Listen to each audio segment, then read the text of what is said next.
Slides two, please. Thank you, ma'am. Yeah, blackout, just knock it out. Thank you. Okay, thank you, Matt. Thank you, Dr. Harper. Many of us are familiar with mycorrhizal fungi. A little bit of light. We don't have it. Let's go. Go, Matt. Okay. Many of us are familiar with mycorrhizal fungi. They occur in 85 to 90% of plants today. Many of the features of mycorrhizal fungi have been studied, but one feature that has not yet been unraveled is the mycelial cord. Now, this is my first dive into the Devonian, and I was lucky enough to work with the Rhynie chert. The Rhynie chert is known for the exquisite preservation of many organisms, including cyanobacteria, plants, and even animals. However, what made the Rhynie chert really famous is the preservation of interactions between these organisms. One prominent interaction occurred between the plant Aglaophyton and a fungus. And in these studies, we have found the classic features of arbuscular mycorrhiza, including the mycorrhizal zone and arbuscles. However, there is much more to the picture behind mycorrhizal fungi. And in this diagram, you can see all of the structures that go into mycorrhizal fungi, including what I'll be looking at today, which is mycelial cord. Now today, mycelial cords are defined as structures that are composed of multiple hyphae aggregated together, and their function is to transport nutrients, but more importantly, water throughout the fungus. And the reason behind the formation of these mycelial cords is often cited to be water stress. So these mycelial cords can transport water from an area where there is a lot of water to an area where there is not a lot of water. Now it's important to remember that the images I'll be showing you today are pieces of the mycelial cords. Due to the limited preservation, we don't actually see the organic connection between a mycelial cord and a plant. What we do see is the mycelial cord smushed right up next to the plant, and that is seen right here. So whenever we're thinking about mycelial cords for this study, we're thinking about defining them based on their morphology and not necessarily that connection. Now, before diving into the details of a mycelial cord, I would first like to explain what they are not. Mycelial cords and rhizomorphs are often confused because they are both these bundled aggregates of hyphae. However, they are different because based on our current understanding of phylogenetic relationships, they come from different phylum. So mycelial cords come from Glomeromycotina, and rhizomorphs are found in Ascomycota and Basidiomycota. For this study, I'll be looking at 15 thin sections prepared from chert and the litter layers of the Rhynie chert. A total of 88 mycelial cords were found. Some of these were found in transverse view, right here, and those are helpful for seeing features about individual hyphae. And then some of these mycelial cords were found in surface view, which was more helpful for seeing the entire cord, including branching patterns. And in this image, you can actually see both views. So over here, we have the surface view, and then this is the transverse section, and this is a bigger magnification of it. Now there are certain features that categorize, or that make up every mycelial cord that you can see. One of these include that there have to be at least 7 hyphae that are relatively close to each other. They need to be within 11 micrometers from each other. The number of hyphae within a cord can vary greatly, however. While there have to be at least 7, there can be up to 131 hyphae within a single cord, and that's found in this image here. Now there are certain characteristics that correspond to the number of hyphae, and for that reason we've arbitrarily assigned categories to the mycelial cords based on how many hyphae there are. Another feature that make up all mycelial cords is that these hyphae will have different diameters. They are not all the same.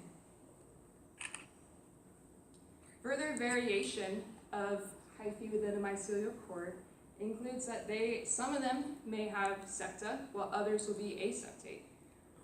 The ones that have septa will often be found towards the outside of the mycelial cord. As you can see here, there are septa along this hypha, and then there are not septa along the middle ones.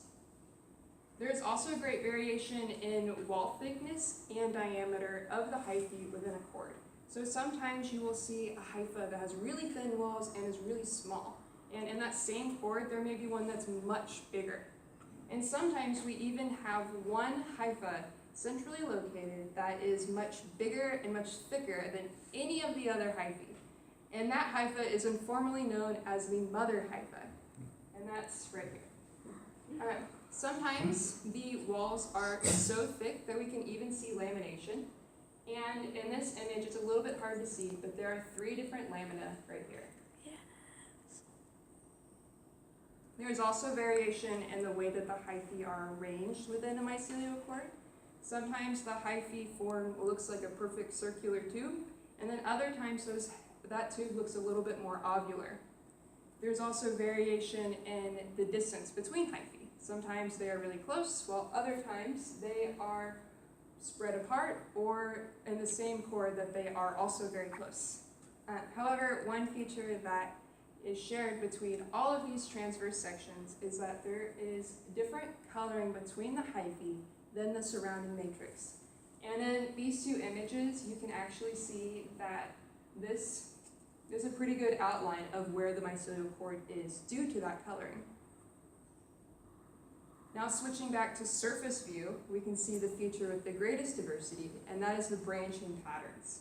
Starting off really simple, we have 2 categories, and those are branched mycelial chords and unbranched mycelial chords. And in a branched mycelial chord, there is 1 or more hyphae that split into 2, and in an unbranched mycelial chord, this doesn't happen. Within the branch category, there are 2 subdivisions. One is the diverging branch category.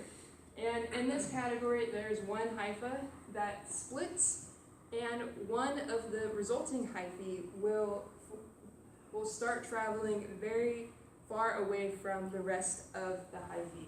So it kind of forms what looks to be a T. In a parallel diverging branch, this doesn't occur.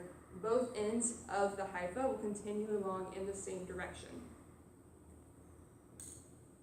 Going back to parallel branches, we have simple parallel branches where 1 will branch and continue along in the same direction. And then we also have something a little bit more complex, and that's the interwoven parallel branches.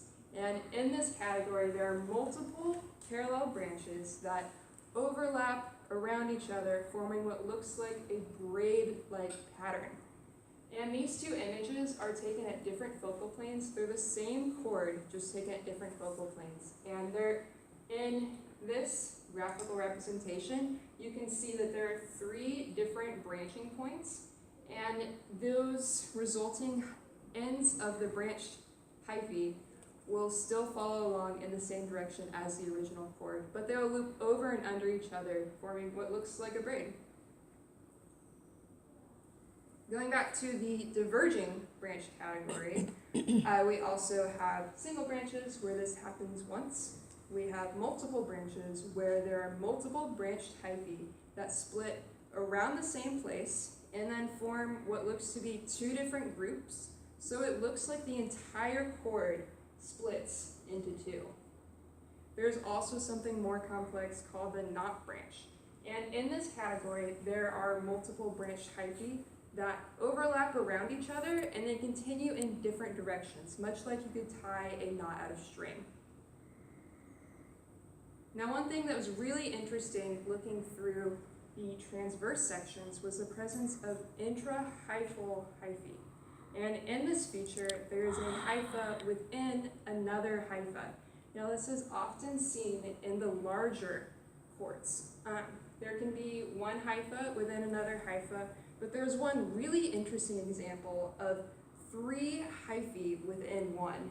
And in this example, you can see a hypha within a hypha within another hypha. Now, we don't know the cause behind these intrahyphal hyphae. It could either be the fungus forming a hypha within itself, or it could be a parasitic fungus trying to insert its hypha. However, we do have evidence of a host response to some kind of parasitic thing, and that is seen in this callosity here. However, it's important to note that these callosities do not occur in the same chords as the intrahyphal hyphae. Now going through all of the mentioned categories, we have what looks to be a diagram. And if you looked through the Rhynie chert and you found a mycelial chord, you could match it up to this diagram and figure out what kind of branching pattern it had. You could start with simple patterns, branched or unbranched, and work your way to categorizing the more complex branching patterns. Now at this point, I would like to point out features that are not correlated with branching patterns, but still really important because they give us a better idea of what these mycelial chords are. We believe that these chords are glomeromycotinan because they exhibit features characteristic of glomeromycotinan fungi. And these include presence of an H branch, an anastomose, and a terminal swelling. And these are actually really interesting to look at because, in example, this H branch looks very similar to the extant version of glomeromycotinan fungi. And the presence of these features helps us more definitively say that these are probably glomeromycotinan fungi. Hopefully it is clear that there is great diversity within mycelial chords. We know that they can have different shapes, sizes, different branching patterns. This diversity, coupled with the relative abundance of mycelial chords in the Rhynie chert, leads us to believe that mycelial chords were probably really important in the formation of early ecosystems. The importance is further seen because similar structures to mycelial chords were seen even before formal mycelial chords were even around. While we don't know exactly what prototaxides are, we know that the Silurian prototaxides looked a lot like mycelial chords. And these root-like traces, they look pretty cord-like. Additionally, the dispersed fungal chords found in the Silurian look also a lot like mycelial chords. While we're not saying that these are all related to mycelial chords, the similarities in morphology point that maybe they had a similar function to the chords, and that also the chords function was necessary before they were even around. Now I know the function of mycelial chords today is to transport nutrients and, more importantly, water throughout a fungus. This may have been helpful in early ecosystems where there might have been environmental stresses such as water. However, knowing the true function of mycelial chords in the Rhynie chert would require a more extensive study and seeing possibly even that connection between a mycelial chord and the plant. But I think that knowing what is out there and what the diversity of a mycelial chord is a good place to start. Thank you, and I'd be happy to take any questions.